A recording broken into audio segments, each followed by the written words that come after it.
పాత్రికేయ సోదరులకు, విచ్చేసిన ప్రేక్షక దేవుళ్లకు అందరికీ స్వాగతం.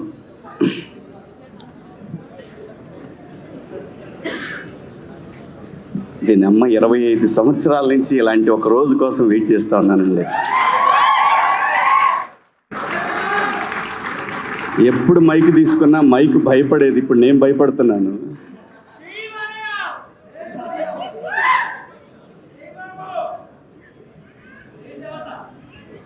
అంటే ప్రతి శుక్రవారం దీనమ్మ ఈ శుక్రవారం కొడతాను, ఈ శుక్రవారం కొడతానని సంవత్సరానికి 52 వారాలు ఉంటే ఒక 7 సినిమాలు చేస్తే 7 వారాల్లో 7 శుక్రవారాల్లో దీనమ్మ కొడతాను కొడతాను కొడతాను కొడతాను కొడతానని 25 ఏళ్ళు అయిపోయింది.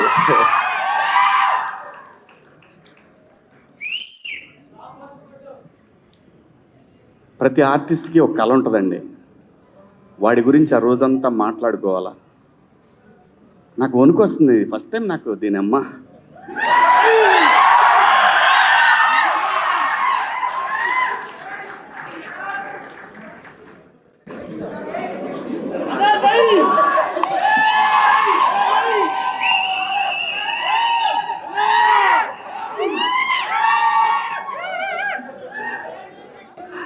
ఓకే ఓకే ఓకే వద్దు అది లేదు, అది లేదు, అదేం లేదండి. లేదు. ఇలా ఇండస్ట్రీలో తెస్టేసుకొని కూర్చోవాలని చాలా కలగన్నది నా అమ్మ. ఇలా కూర్చోవాలని ఎంత కలగన్నానంటే, ప్రతి సినిమా జరుగుతున్నప్పుడు నిజంగా నేను ప్రతి సినిమాకి ఈ కళామ తల్లి నాకు పెట్టిన అన్నం మీద ఒట్టేసి చెప్తున్నాను, నేను ఏ రోజు కూడా ఒక నిర్మాతని నా సొంత సినిమాలాగా ఫీల్ అయ్యే చేశాను ఎప్పుడు కూడా. ప్రతి సినిమా దీని ఎక్క రావట్లేదు ఇంకా రావట్లేదని నరకం చూశాను. నిజం చెప్తున్నాను, నేను నరకం చూశాను.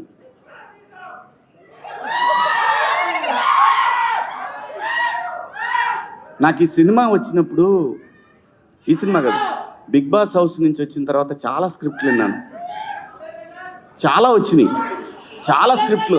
నిజం చెప్పాలంటే ఆగురా బైని నా బాధ చెప్పుకుందా ఉంటే మీరు, చాలా స్క్రిప్ట్లు వచ్చినాయండి. చేద్దామంటే చేస్తే వచ్చే డబ్బు వచ్చేది. నేను అప్పుడు అనుకున్నా, 13 ఏళ్ళు ఇండస్ట్రీకి దూరంగా ఉండి కూడా బతకగలిగిన నా కొడుకుని ఇంక ఈ డబ్బుల కోసం మనం పనిచేస్తే విలువే ఉంటుంది నాకు అనిపించింది. దానికోసం నేను అట్లా ఏ సినిమా పడితే సినిమా చేయదలుచుకోలేదు. ఈ సినిమా చెప్పడానికి వెంకట గారు ఫోన్ చేశారు, నానిగారు వెంకట గారు. ఆయన నానిగారు వెంకటే అంటారు, వెంకటరత్నం గారు. ఫోన్ చేస్తే సరే కథ వినమని గోపీని అడిగారు. అంటే నానిగారి నేను local producer one of the. తనకు చేసి అడిగితే సరే వింటాను అని చెప్పాను. ఎందుకంటే వాల్పోస్ట్ నుంచి వస్తుందని.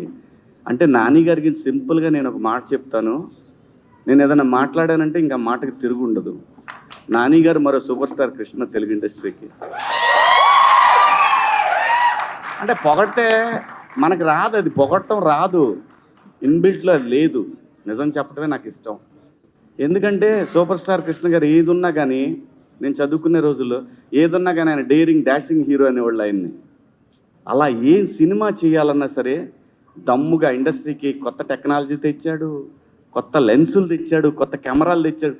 తన కోసం వాయిస్లు ఒకసారి తేడా కొడితే కొత్త వాయిస్ కూడా తెచ్చేసాడు. అది దమ్ము. ఆ దమ్ము నేను నిజంగా చూస్తున్నా. అందుకే నాని గారిని, నాకన్నా చిన్నోడు, నేను నాని అని పిలవటానికి రావట్లేదు లోపల నుంచి.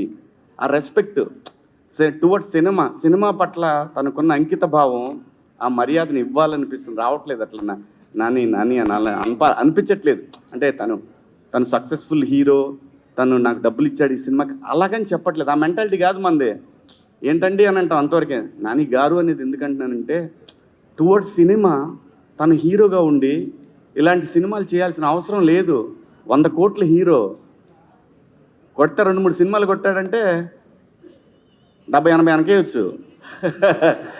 అలా కాకుండా సినిమాని ఎంకరేజ్ చేసి తను చెయ్యలేని తన బిగినింగ్ డేస్లో చేయలేని సినిమాలని అటువంటి కంటెంట్ని ఇండస్ట్రీకి ఇవ్వాలనే ఉద్దేశంతో తను స్టార్ట్ చేసిన వాల్ పోస్టర్ నుంచి ఎంతోమంది డైరెక్టర్లు వచ్చారు. అందుకు ఆయన్ని ఆ గౌరవం ఇవ్వాలనిపిస్తుంది నాకు. అలాగే జగదీష్ వచ్చి నాకు కథ చెప్పినప్పుడు లోపల మాత్రం ఉంది, అయిపోయిందిరా దీని ఎక్క ఇక దొరికింది, మనకు దొరికిందని. కానీ బయటపడలేదు. అమ్మ ఇటు బయటపడితే ఇటు మళ్ళీ వేరే ఎవరికైనా వెళ్తాడో మాట్లాడతాడో ఇవన్నీ ఉన్నాయి, లోపల చాలా ఉంది. వీళ్ళు టెస్టింగ్కి వచ్చారా లేకపోతే నా మీద నిజంగా నమ్మకానికి వచ్చారా అని. సరే మనకేం భయం లేదు. బాహుబలి సినిమా వచ్చిపోయినా కానీ నేను భయపడేవాడిని కాదు. నేను ఎందుకు వెయిట్ చేస్తున్నానంటే ఆ ఒక్కరోజు నేను ఫీల్ అవ్వాలి, దీని అమ్మ ఇది నా రోజు అనేది నేను ఫీల్ అవ్వాలి. దానికోసం ఏది పడితే అది చేయకుండా ఈ కథ విన్నప్పుడు నేనేం అడగలేదు. నేను ఒక్క మాట కూడా అనలేదు, నాని గారు ఎందుకు అనుకున్నారు నన్ను ఈ సినిమాకి అని అన్నాను. నేను నాని గారు కదండి మేమే అనుకున్నాము, నాని గారు యాక్సెప్ట్ చేశారు కదా. అవును యాక్సెప్ట్ చేశారండి. ఎందుకంటే మళ్ళీ డౌట్ ఇంకేమన్నా పెడతారేమో సినిమాకి అంది. నన్ను ఈ క్యారెక్టర్లు అసలు మీరు ఎలా అనుకున్నారు, ఎవరు అనుకోరు కదా ఇలాంటి క్యారెక్టర్లు. కానీ నాకు తెలుసు లోపల నర్రూప రాక్షసులు అనే ఆర్టిస్టులు ఉన్నారనే విషయం నాకు మాత్రమే తెలుసు. అది అడిగినప్పుడు నా డైరెక్టర్ శ్రీనివాస్ రెడ్డి అని ఉన్నాడు, ఆయన కొడుకే ఈ కార్తీక్. తను సజెస్ట్ చేశాడంట జగదీష్కి. ఆ రోజు అవును నువ్వైనా ఎలా అనుకున్నావు కార్తీక్ అంటే, ఏముందండి పగలంతా మాల్స్లో కూర్చునేవాళ్ళం, రాసుకునేవాళ్ళం, కేఫ్లో కూర్చునేవాళ్ళం, రాసుకునేవాళ్ళం. కొంచెం మాట్లాడతాను ఈరోజు, ఇంకా మళ్ళీ మనం ఇలా మాట్లాడటానికి ఇంకా అంత ఎక్సైట్ అవ్వను. ఇంతకన్నా పెద్ద ఎక్సైట్మెంట్ ఇంకేం ఉండదు లైఫ్లో, అంతకన్నా ఎక్సైట్ అవ్వను. మాల్లో కూర్చున్నప్పుడు సాయంత్రం టీవీ పెడితే మాకు టీవీలో శివన్న కనపడేవాడు. అక్కడెక్కడో తగిలేదు సార్ మీరు మాకు. అమ్మేడే అమ్మ, దేవుడి రైటింగ్ ఎలా ఉంటుందో చూడండి. నేను బిగ్ బాస్ చేస్తాను ఎవడనుకోడు, వీడికేం కర్మ, ఎందుకు చేస్తున్నాడు ఇటు తెలీదు. అదంతే, ఎవడు ఎప్పుడు ఎక్కడ తిరిగా వాడికి రోజు రావాలో అది రాసి పెట్టుంటుంది. అదంతా కూడా నాకు 25 సంవత్సరాలు పట్టిందండి. కానీ నేను ఏ రోజు కూడా నేను భయపడలేదు, వెళ్ళిపోవాలనుకోలేదు, రాదు అనే ఆ టెన్షన్ లేదు. కానీ ఉంది, నేను చెప్పాలి ఇది నా రోజు రే అమ్మ. ఇలాంటి ఒక గొప్ప అనుభూతిని పొందాలి. నా స్ట్రగుల్ చూసిన నా వైఫ్ కానీ నా పిల్లలు కానీ వాళ్ళు నాకంటే ఎక్కువ వేదన అనుభవించేవాళ్ళండి. ఇంట్లో ఏం కాదులేబ్బా ఆడుద్ది, ఈ సినిమా బాగా ఆడుద్దని మా ఆవిడ నాకు ఓదారు పేపర్లో. పిల్లలు, నా ఫ్యామిలీస్ అంటే మా అత్తగారి ఫ్యామిలీ కానీ, మా ఫ్యామిలీ కానీ, నా ఫ్రెండ్స్ కానీ అందరూ ఇలా. నాకు నా బాధ ఏంటంటే నేను ₹1 కూడా మళ్ళీ నేను తీసుకెళ్ళి ఎక్కడ ఈ సినిమా నుంచి వచ్చిన డబ్బుల్ని చిన్న చిన్న ప్రాపర్టీలు కొన్నాను, కానీ మేజర్ డబ్బు మళ్ళీ సినిమాకే పెట్టాను. నేను నా ఫ్రెండ్స్ సినిమాలు తీసినా, నేను సినిమా తీసిన సినిమాకే పెట్టాను. ఎందుకంటే సినిమా పట్ల నాన్నగారికి ఎంతైతే ఒక ప్యాషన్ ఉందో ఆ కష్టం. నేను సినిమాలు తీస్తా, నేను ఖచ్చితంగా తీస్తా. ఎలాంటి ఇది నేను లవ్ స్టోరీలు తీస్తాను, నాకు లవ్ స్టోరీలు అంటే ఇష్టం. నా ఫస్ట్ నుంచి లవ్ స్టోరీలు అంటే ఇష్టం. ఆ కసి ఉంది, ఆ కసికి రోజు రాట్లా. వచ్చింది నా అమ్మ, వచ్చింది దీని ఎక్క తీస్తా, మంచి మంచి సినిమాలు తీస్తారు. నాకు ఆ బలం జగదీష్ ఇచ్చాడు. ఆ బలానికి సహకారం నానిబాయ్ ఇచ్చాడు. ఏంటే ఎవకలా అన్నంత ఆ క్యారెక్టర్ల పవర్ని ఆడియన్స్ ఎంజాయ్ చేస్తున్నారు. చూసావా, దీని అమ్మ అది నాకు తెలుసు చేస్తారని. అది ఎలా తెలుసండి, ఇన్నాళ్ళ అనుభవంలో ఆ క్యారెక్టర్ అతను చెప్పినప్పుడు జారిపోద్దనే టెన్షన్ ఉందే కానీ మనకి ఇది చెయ్యలేము, దీంతో మనం ఆట ఆడిస్తామనే విషయం నాకు బలంగా తెలుసు. నాకు తోడు దాము ఎంత మంచి ఆర్టిస్టో, అంత మంచి. మేమిద్దరం చాలా డిస్కస్ చేసుకునేవాళ్ళం షార్ట్స్ జరుగుతున్నప్పుడు. ఏండాబాయ్ ఏంటి మనోడు 360 డిగ్రీల్లో తీసేవాడు. సినిమాలు చేసిన షాటు 360 డిగ్రీల్లో అన్నిసార్లు మేము యాక్ట్ చేసేవాళ్ళం అనమాట. చాలా గొప్ప ఎక్స్పీరియన్స్ ఈ సినిమా. ఇంత గొప్ప ఎక్స్పీరియన్స్ ప్రతి ఆర్టిస్ట్కి ఎప్పుడో ఒకసారే వస్తుంది. తర్వాత అలవాటైతే అది వేరే విషయం. ఆ ఒక్క దానికోసం ఎంత తపన పడతాడంటే ఆర్టిస్టు. ఎక్కడన్నా ఎడారిలో ఎక్కడన్నా మంచినీళ్ళు ఒక 24 hours దొరకకపోతే ఎంత అప్సెట్ అవుతాడో, ఎంత తాహతహలాడుతూ ఉంటాడో, మంచినీళ్ళు మంచినీళ్ళు మంచినీళ్ళు మంచినీళ్ళు మంచినీళ్ళు అల్లాడిపోతాడో. అలా దీని అమ్మ ఒక్క క్యారెక్టర్. అలాగే నేను సినిమా పేరు చెప్పను కానీ నేను బిగ్ బాస్ హౌస్ నుంచి వచ్చిన తర్వాత వెళ్ళలేదు అప్పటికి. వెళ్ళకముందు ఒక పెద్ద పాన్ ఇండియా సినిమా, ఒక పెద్ద క్యారెక్టరు. అంటే ఈరోజు వచ్చిన ఈ ఇమేజ్కి ఇంకో 4 గంటలు ఉండేదేమో. అలాంటి ఒక క్యారెక్టర్ వచ్చింది, పళ్ళెం దాకా వచ్చింది కానీ అది పళ్ళెం నుంచి నా నోట్లో పోలేదు. చాలా బాధపడ్డాను.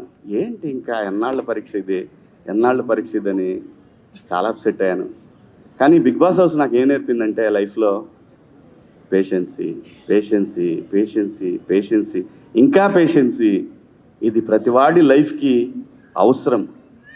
మరీ ముఖ్యంగా కష్టాల్లో ఉన్న వాళ్ళకి, మిడిల్ క్లాస్ వాళ్ళకి, బిలో మిడిల్ క్లాస్ వాళ్ళకి కూడా, ప్రతి ఒక్కడికి కూడా పేషెన్సీ అనేది చాలా ఇంపార్టెంట్. అలాంటి పేషెన్సీ మనకు జీవితాన్ని ఇస్తుంది. అలా పేషెన్సీ లేకపోతే జీవితాన్ని లాగేసుకుంటుంది కూడా. సో ఇవన్నీ కూడా ఒక ఆర్టిస్ట్గా 25 సంవత్సరాల్లో, అంటే 28 నొక్కేసాను 3 ఏళ్ళు 28 ఏళ్ళు అయింది పరిశ్రమకు వచ్చి. నేను రెండప్పుడు నేను ఇంకా భయపడ్డాను, ఇంకా ఎవరిని కదిలిస్తే ఏడుస్తానేమో అని అనుకున్నాను. కానీ దీని అమ్మ అది రాలేదు. ఎందుకంటే తెలుగు సినిమా ఇండస్ట్రీలో ఒక ఆర్టిస్ట్గా ఒక అవకాశం దొరకటం అనేది అది ఎన్నో జన్మల్లో పుణ్యం చేసుకుంటే ఈ పరిశ్రమలో మనకు అవకాశాలు దొరుకుతాయండి. చాలా కోట్ల మంది